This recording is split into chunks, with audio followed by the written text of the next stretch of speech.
I think each and every one of us would say that this has been kind of a tough year. I was even thinking kind of strangely this morning when I heard about all these flights that were canceled. You know, there are hundreds of flights around the United States that were canceled today. I'm just thinking, you know, I'm glad that Mary and Joseph traveled by donkey. But as much as this has been a difficult year, if you stop to think about it, those of us who are at least, say, 25 years of age, think back to Christmas of 2001, just a couple months after the events of 9/11. And as Christmas drew near that year, people were asking, how can we talk about peace when the fact is that there are terrorists who don't even know our names who are willing to kill us? And that was talked about a lot. And in one of the November issues of Newsweek, they quoted a little girl, 4 years old, named Laura Beth Pucke. And when she heard that question, what do we do when there are people willing to kill us who don't even know our names? She said, well, why don't we tell them our names?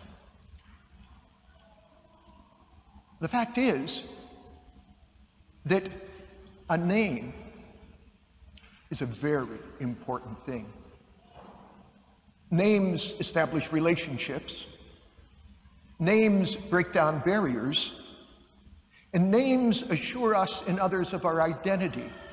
That's why, for instance, there was an option of reading this really long gospel reading today with that whole genealogy of Jesus. And the reason why Matthew included this long genealogy of Jesus was precisely because all those names indicated who that man was and is. Share a story with you. It comes from a man by the name of Fred Craddock, who was a very famous Protestant preacher. He has since passed away. And he tells the story that he and his wife decided to take a vacation to go back to Tennessee, where he grew up. And after, you know, a lot of, you know, homecoming and all this to do and everything, he and his wife one evening decided, well, we're going to find a restaurant where we can just be the two of us and have a nice, really quiet dinner. And so as they were waiting for the food to be brought to them, Craddock saw a very distinguished white-haired gentleman moving from table to table, greeting people. And he leaned over to his wife and said, boy, I hope he doesn't come here. And sure enough, he did. And he got to their table and he said, hi, folks. My name is, excuse me, I'm losing my notes. He said, my name is Ben Hooper. And where are you folks from? And they said, well, we're from Oklahoma. And he said, well, great. Glad to have you here. So what do you do in Oklahoma? And Craddock says, well, I'm actually, I teach in a seminary. I teach sermon writing. I teach delivering sermons. And Hooper says, oh, that's great. I got a story for you. And Craddock goes to himself, oh my goodness, not another one. Every time I meet somebody, they got a preacher story. So with that, Hooper pulls over a chair and sits down with Craddock and his wife. And he tells them, you know, I wasn't born very far from here at all, up in the mountains. And my mother wasn't married when I was born. And that really was a tough way to grow up. The kids, they had names for me, and trust me, those names were not at all nice.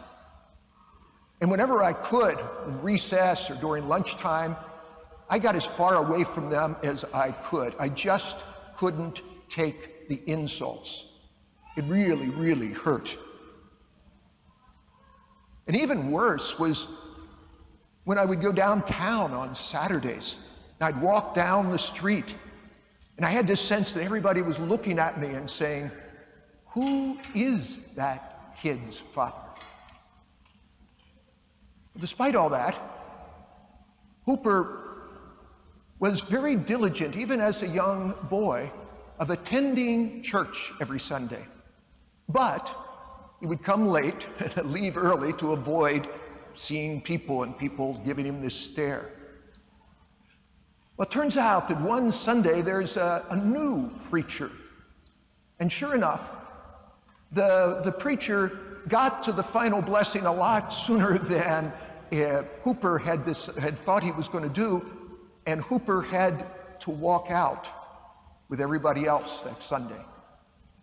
And as he's walking, and is walking with his head down, trying not to be noticed or seen, all of a sudden he feels a hand on his shoulder. And he looks up. It's the preacher. And the preacher says, "Boy, who are you? Whose boy are you?" And with that, Hooper just about faints. And he thinks, "Oh no, even the minister is putting me down." And in that moment of silence, he looks up again, and he sees in the minister's face a smile. It's a smile of recognition. And the minister says to Hooper, "Wait a minute, I know who you are. I see the resemblance. You are a child of God. And you have an inheritance, son. And I want to see you live up to that inheritance. Now go and claim it." And with that, Hooper says the minister gave him a pat on the back, and Hooper left. And that evening, across the table, Hooper gives Craddock and his wife a very serious look, and he says to them, "That was the most important single sentence ever said to me." And with that, he smiled, shook hands with the two of them, and left. And not too many minutes later, Craddock, who, as I mentioned, was a native Tennessean, all of a sudden the light went on. And he said, "I know who that was." Hooper was one of only 2 illegitimate people ever elected governor of Tennessee. In tonight's first reading that Pam proclaimed for us, the prophet Isaiah wants to instill hope in a people yet in exile. And he says to them, "You shall be called by a new name, pronounced by the mouth of the Lord. No more shall people say forsaken, or your land desolate, but you shall be called my delight." And in a dream, as we heard in the gospel, Joseph is given what might be a nickname for his yet to be born son. His son will be called Emmanuel, a name that means God is with us. But even more important than that nickname is the name that Mary and Joseph give to their child. When Joseph awoke, he did as the angel of the Lord had commanded him and took his wife into his home. He had no relations with her until she bore a son, and he named him Jesus.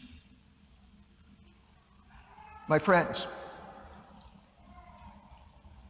in no other name but the name of Jesus are we saved. The name of that child born in Bethlehem is the name that we carry in our hearts and our minds, and sacramentally through baptism engraved on our souls. Because of that name, you can rightly be called a child of God. You, because of that name, can rightly be called beloved, God's delight, with a great inheritance. And it's up to you and to me to let others know that they too are a child of God, God's delight, and they have at their option that great inheritance.